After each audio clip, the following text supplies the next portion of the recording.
Hello friend, today I'm going to discuss about hypernatremia. It is defined as plasma sodium level is above 145 milliequivalent per liter. Then its causes inadequate water intake, inability to obtain or swallow water, impaired thrust drive, increase in sensible loss. The second causes is excessive sodium level. Accidentally ingestion of large quantity of sodium, substitutions of water for sugar in infant formula or tube feeding, and salt water ingestion. The third one is mineral corticoid and glucocorticoid under this Cushing syndrome.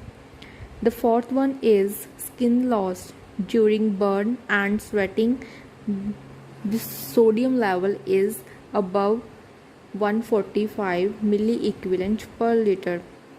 Then next causes is drugs under this alcohol, lithium, and sixth one is renal loss.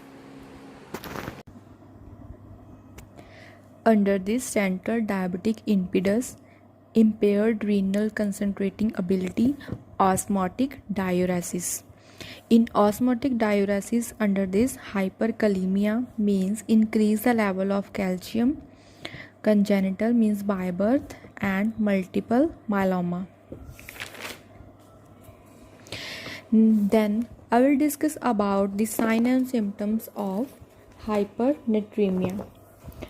Under the central nervous system, the first is according to severity of the disease condition. In mild, first is apathy. The apathy is the feeling of not being well interested in anything else. Second, headache and lethargy. And in moderate, first one is ataxia. Ataxia is impaired balance. It can be due to damage to the brain, confusion and disorientation. The person is disorientation about time, person and condition. Then third one is severe, very severe case in this stupor, coma, stroke and death. Stupor, the state of being nearly unconsciousness or being unable to think. Okay, next second is GI system. Under this, nausea, vomiting, anorexia. Third one is musculoskeletal system. Musculoskeletal system, under this, cramp, diminished deep tendon reflex. Fourth one is other.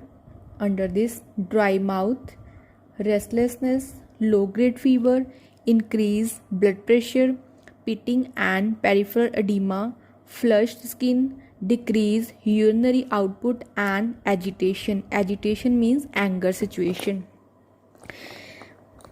Pitting edema. Pitting edema is the swelling in the body caused by excess fluid, and other one is peripheral edema. Peripheral edema is a swelling of your lower leg and hand. Okay, now I am going to discuss about lab investigation of hypernatremia. The first one is blood electrolyte, urea, creatinine and ABG. Next, urine electrolyte and osmolarity test. Then urine BUN. BUN means blood urine nitrogen, to find out the renal function. Then moving toward treatment of the hypernatremia. The first one is oral replacement of free water through the oral and nasogastric means through the NG feed. Management of hypoglycemia and hypoglycemia. Hypernatremia is corrected slowly to avoid development of cerebral edema secondary to a shift of water into brain cell. Then next treatment is Hypotonic IV fluids such as 0.45% sodium calcium solution or 5% dextrose in water may be administered to the patient. Next is nursing management. Always write nursing management according to the priority. Priority means need of the patient. The first diagnosis is nursing management is ineffective breathing pattern related to retained fluid into the lungs. Second is fluid volume excess related to higher amount of sodium intake. The third one is impaired physical mobility related to edema on body and ascites mean accumulation of fluid into the body. Then fourth one is altered nutritional status less than body requirement related to anorexia and vomiting. And fifth and last is anxiety related to persistently weight gain. Now